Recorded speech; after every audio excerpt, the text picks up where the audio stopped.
श्रीमन नारायण।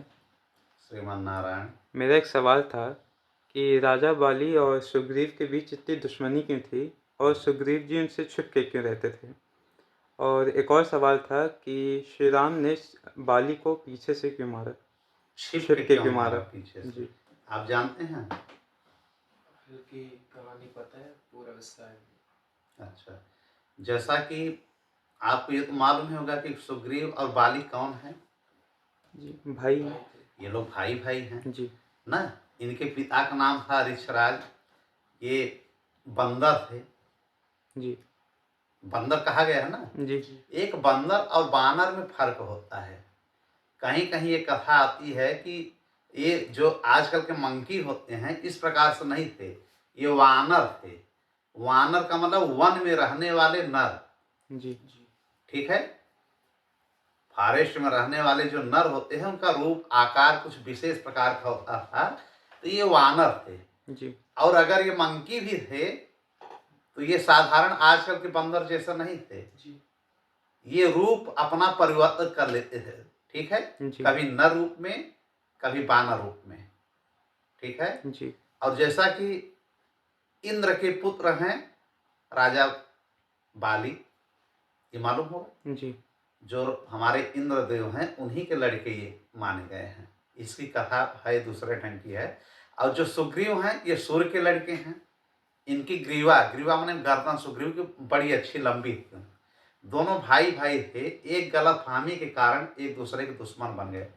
एक दूसरे के प्राण लेने के लिए हमेशा इच्छुक रहते थे। जी रही बात राजा बाली, बड़े थे तो राजा थे।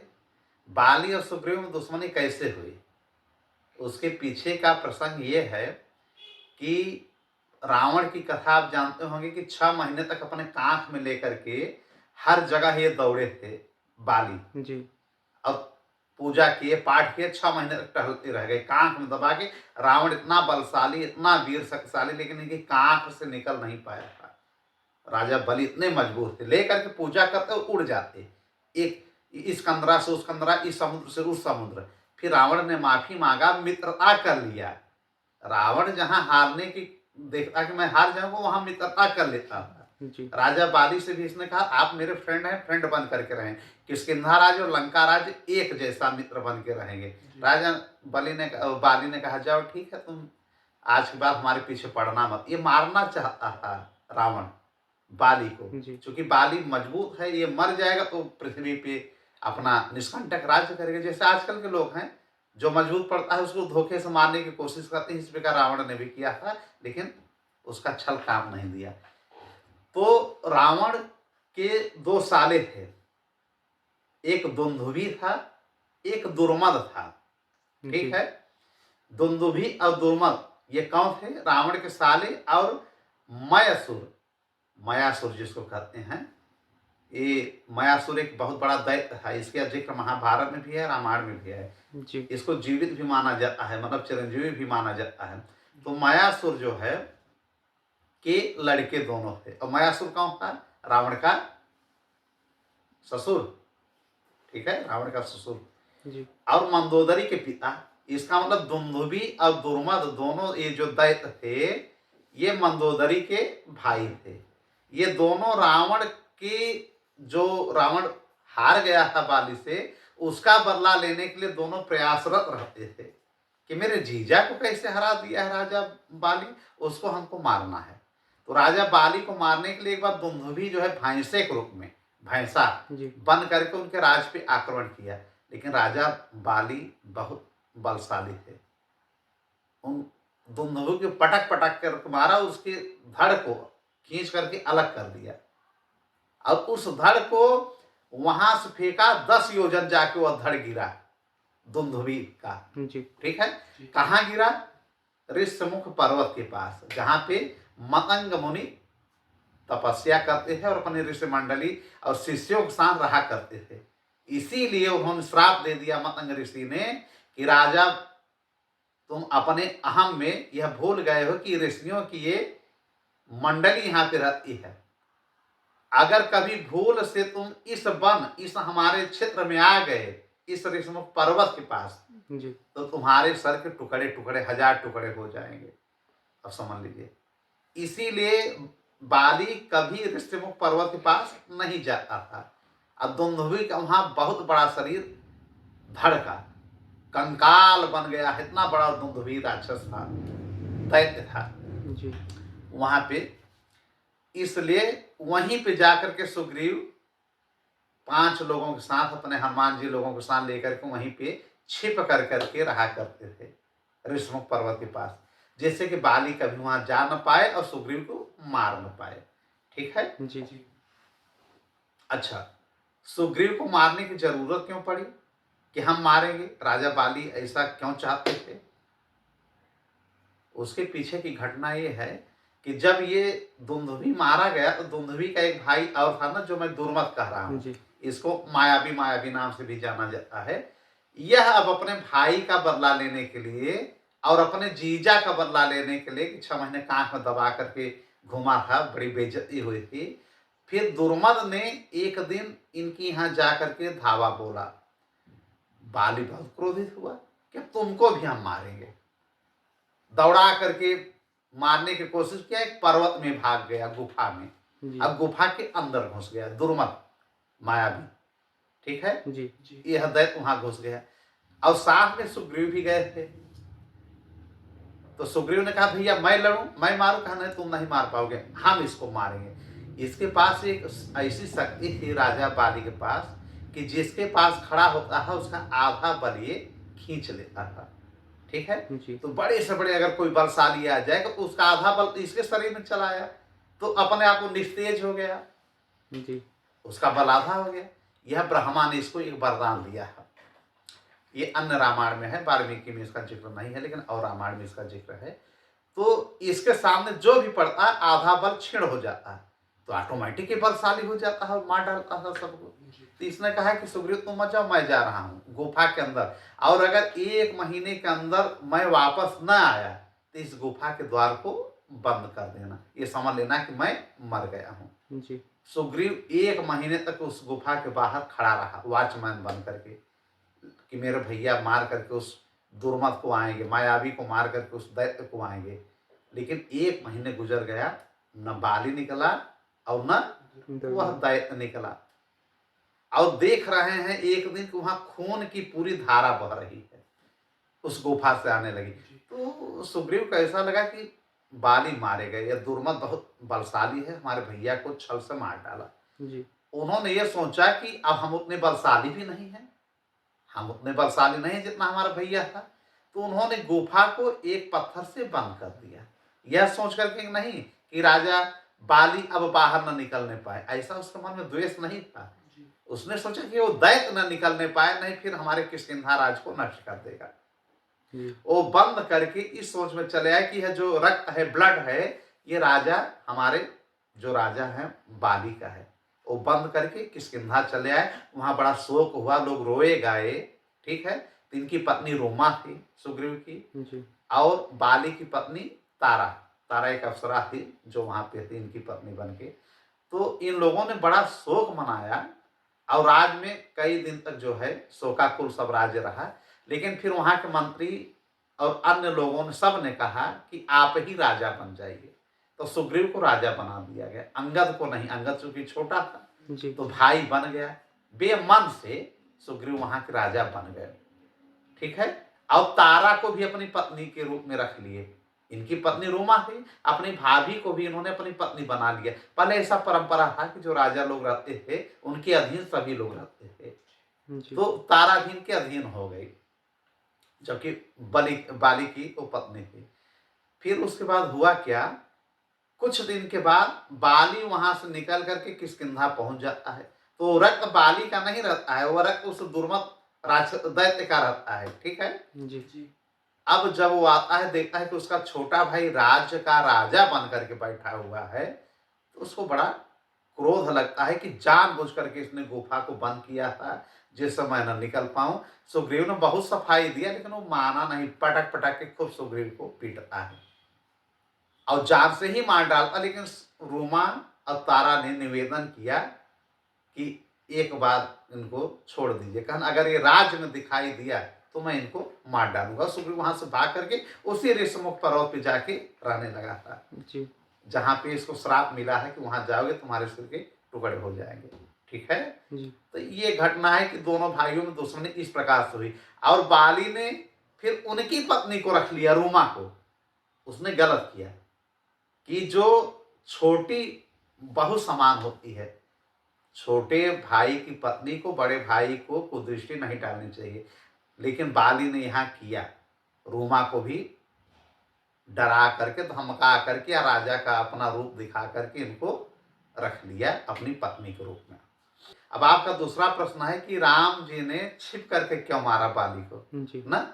तो इसके पीछे का भी प्रसंग यह है कि छिप करके मारने की जरूरत इसलिए नहीं पड़ी कि आधा बल भगवान का ये खींच लेता तो भगवान कमजोर पड़ जाते। अरे यार, भगवान की इतनी अनंत पौरुष है, पराक्रम है, बल है कि कौन संभाल पाएगा। एक बार हनुमान जी से इसकी लड़ाई हुई बाली की, हनुमान जी को बल को इसने खींचा, हनुमान जी का कुछ पॉइंट केवल बल इनके शरीर में गया था बाली के, बाली का शरीर फटने लगा। तो हनुमान जी मुस्कुराने लगे कि तुम्हारी टेक्निक काम नहीं देगा, हमारे आधे बल को तुम सहन नहीं कर पाओगे, तुम्हारा शरीर फट जाएगा। हनुमान जी इतने बलशाली थे, जी हनुमान जी इतने बलशाली कि उनके आधे बल को बाली खींच नहीं सकता था, तो भगवान के बल को कौन खींच सकता था। हाँ, कहीं कहीं ये लिखा है कि इसीलिए नहीं गए कि भगवान राम के पास इतना बल है, उसका आधा बल अगर बाली ले लेगा तो बाली तो बहुत बलशाली हो जाएगा। जी तो राम अपने ही बल से लड़े भाई, उधर बाली का तो जो बल है ही, जी अब अपना बल भी उसको दे करके लड़े तो थोड़े निस्तेज रहेंगे। अब दूसरा ये कथन है कि छिप करके इसलिए मारा कि ये नारायण का बहुत बड़ा भक्त था बाली।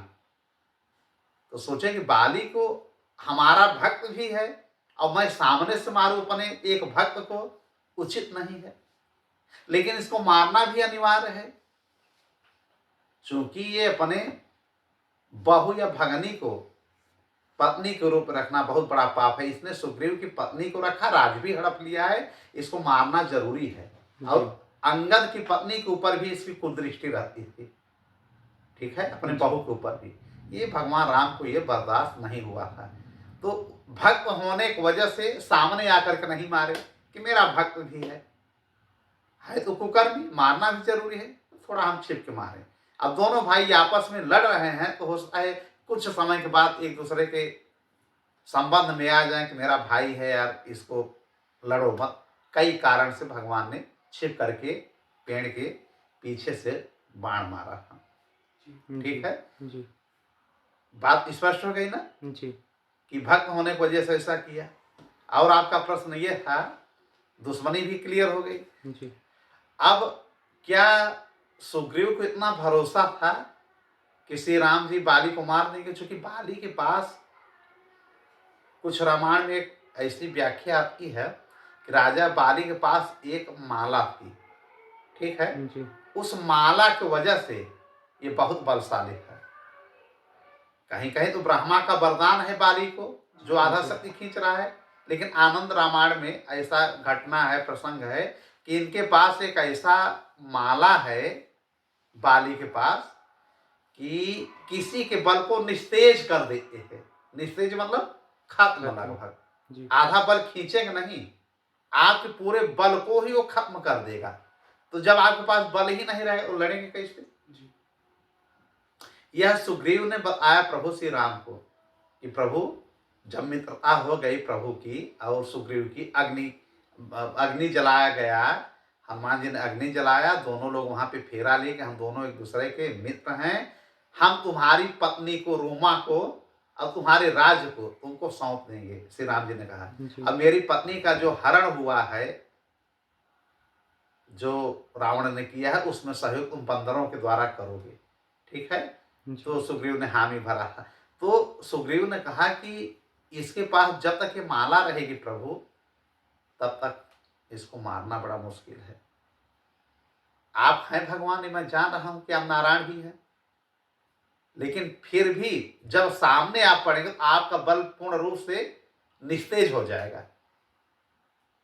तो भगवान नारायण राम जी ने उसके माला को सर्पों को भेज करके उसके माला को उसके पलंग से चुरवा लिया था।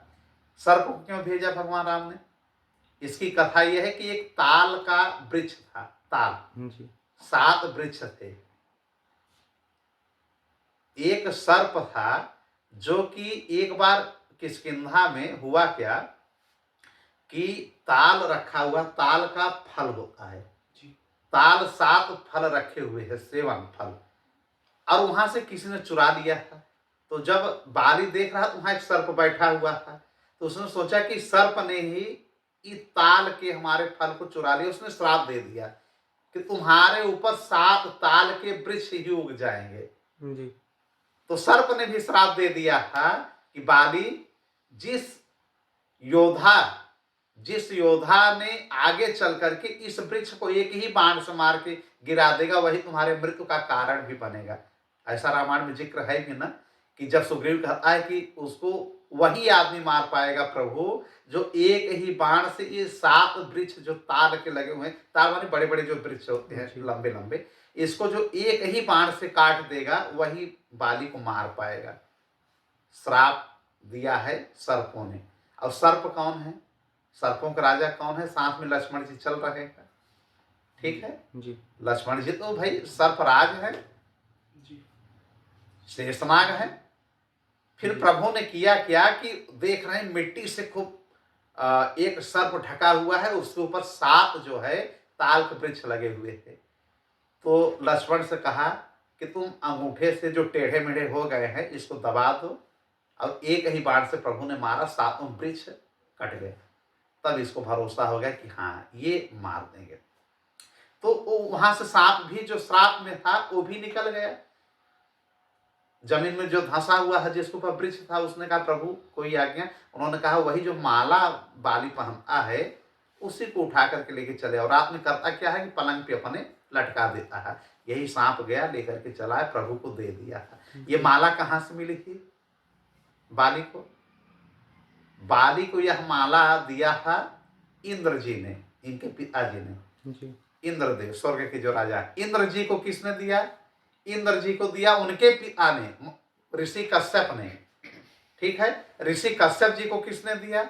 ऋषि कश्यप जी से पाए शिव जी से, ठीक है। जी शिव जी का वो बहुत बड़े भक्त है ना कश्यप जी, तो उन्होंने एक माला दे दिया है कि इसको पहनो, कोई तुमको मार नहीं पाएगा। कश्यप जी ने कहा मैं क्या करूंगा। उन्होंने अपने बेटे इंद्र को दे दिया, इंद्र ने बाली को दे दिया। बाली से सांप उठा लिया, सांप से प्रभु राम ले लिए। फिर भी छिप करके मार रहे हैं, जबकि उसके पास में पावर है आधा बल खींचने की, न माला का पावर है। इसका मतलब यह होता है स्पष्ट कि प्रभु सामने से इसलिए नहीं मारना चाह रहे थे कि एक भक्त को कैसे मारें। जी मारने के बाद तमाम प्रकार की तारा ने आरोप लगा रहा, और ये बाली ने भी बड़ा आरोप लगा कि आप भगवान होकर के छिप के मारे हैं, आपको शोभा नहीं देता है, सामने से मारना चाहिए। तमाम प्रकार के प्रसंग हैं, ठीक है। जी और कहता है कि एक प्रकार से बाली श्राप भी देता है कि जैसे आपने छिप करके मारा है मुझको, उसी प्रकार से अगले जन्म में आपका जो परिवार होगा छिप छिपा करके आपके कुल को, आपके यदुवंशी परिवार को तहस नहस कर डालेगा। लेकिन राम जी न्यायप्रिय थे, उन्होंने कहा चलो ठीक है, तुमने इतना गंदा काम किया, तुमको मारना तो भाई धर्म के पक्ष में था, तुम अधर्मी थे, कुकर्मी थे, लेकिन मैंने भी अगर गलत किया है, तुमको भी लग रहा है गलत मैंने किया भी है कि छिप के मारा है, तो जब मैं द्वापर में कृष्ण अवतार में आऊंगा तो तुम भी छिप करके मुझको मार करके अपना बदला पूरा कर लेना। तभी आपने सुना होगा कि जब कृष्ण भगवान प्रभास क्षेत्र के पास अपने अंत समय में गोलोक जाने का जब योजना बनाते हैं, प्लानिंग बनाते हैं, तो यही राजा बाली एक भील के रूप में, एक शिकारी के रूप में एक तीर संधान करता है, और ये नहीं सोचता है कि हम मार रहे हैं प्रभु को, भगवान को, श्री कृष्ण को। उनका जो पांव था ना इतना चमकीला लग रहा है कि उसने सोचा कि कोई हिरन है, हिरन की आंख है, उसने मारा और उनके तलवे में लगा पैर के, ठीक है। जी इनके तलवे में लगा और प्रभु जो है इसी बहाने इस धरा को, इस पृथ्वी को छोड़ करके गोलोक चले जाते हैं। तो ये बदला भी पूरा हो गया था बाली का। ठीक है, जी तो इस प्रकार से अब जब हम सुग्रीव के समय आते हैं, फिर सुग्रीव जो है, सुग्रीव और बाली में युद्ध होता है। एक माला पहनाते हैं श्री राम जी लक्ष्मण के द्वारा सुग्रीव को, जिससे कि दोनों भाई एक समान हैं, गलती से तीर कहीं सुग्रीव को न लग जाए। फिर जी छिप करके बाली को मारते हैं। फिर ये चले जाते हैं कहाँ पे, स्वर्गारोहण इनका होता है, इनका दाह संस्कार अंगद के द्वारा होता है। फिर तारा रूमा इनके अधीन रहने लगती हैं सुग्रीव के, सुग्रीव राजा बन जाते हैं, अंगद युवराज बन जाते हैं। जी ठीक है, जी और जो दुंदुभी का वहां पे शरीर कंकाल का रहता है, एक अंगूठे से मारते हैं प्रभु और वो कई योजन दूर जाके गिरता है कंकाल पूरा। और लोग कहते हैं ना कि प्रभु ने कोई लीला नहीं किया है, नर रूप में किसी प्रकार का इन्होंने माया रूप का धारण नहीं किया है। कई जगह किया है भैया, प्रभु श्री राम जन्म लिए है तो 4 भुजा में चक्र शंख गदा पद्म ये सब लेकर के जो है इनका जन्म ही हुआ था। जी बड़े होकर के जन्म नहीं लेते हैं, ये अवतार लेते हैं, गर्भ से जन्म नहीं लेते हैं प्रभु, ये डायरेक्ट प्रकट हो जाते हैं। ठीक है, तो जी। प्रकट ही हो गए थे तो बड़े हो गए थे। माता कौशल्या ने कहा अरे प्रभु ऐसा मत करिए, कम से शिशु रूप तो धरिए। तब बालक बन करके रोने लगते हैं और कहते हैं कि मैं पैदा हो गया हूँ। पैदा नहीं होते हैं, प्रकट हो जाते हैं, अवतार ले लेते हैं। तो कई जगह इन्होंने ऐसा किया है। खरदूषण को मारते वक्त इन्होंने 14,000 रूप धारण कर लिया था। हाँ, लेकिन मैक्सिमम रूप में ये नर रूप में ही लीला किए हैं, नारायण रूप में कम किए हैं। तो आपके प्रश्न का जवाब कुल मिलाकर के हमने दे दिया। और कोई प्रश्न हो बताइए। नहीं, बस इतना ही था। बस इतना ही ना? जी समझ में आ गया सारी बात? जी ठीक है, श्री ओके, मन नारायण। श्रीमन नारायण।